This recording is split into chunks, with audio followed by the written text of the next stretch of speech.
question. The member for Bowman.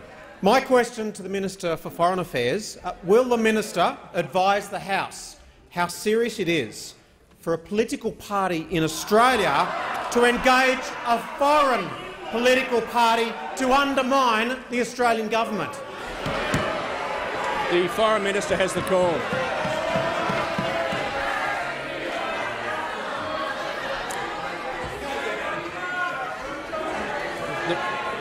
The member for Whitlam and the member for Chifley.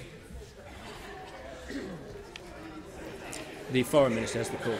Mr Speaker, it is one of the fundamental responsibilities of nations around the world to protect the sovereignty of their country.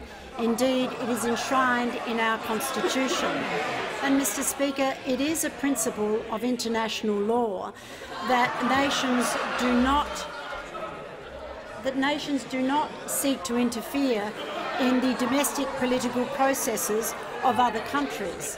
This morning there was an extraordinary development when it was revealed that the Leader of the Opposition had plunged new depths in his underhanded behaviour when it was found that the Australian Labor Party was colluding with the New Zealand Labor Party, a foreign political party, to ask questions in the New Zealand Parliament, a foreign parliament, designed deliberately to undermine confidence in the Australian government. Indeed, the New Zealand Leader of the Opposition herself admitted that the questions came from a member of the Labor Party in Australia. And, Mr Speaker, the Leader of the Opposition must come clean on his role in this tawdry affair. Because while we're used to seeing the Leader of the Opposition do backroom deals and grubby negotiations while he was the leader of the union movement, it's quite another thing to bring his lack of ethics into international relations.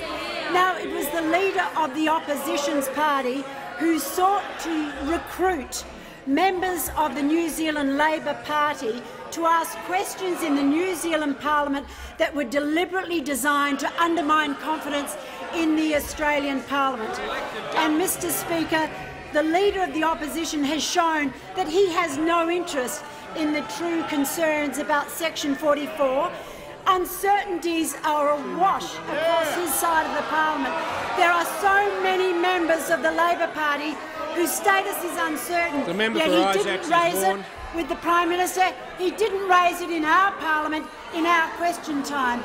And, Mr Speaker, I quote from the Minister of Foreign Affairs of New Zealand, the former Defence Minister of New Zealand, who said a short time ago, "It is extraordinary that a New Zealand Member of Parliament has allowed himself to be used by a party in a different country with an intent to bring another party in that country down.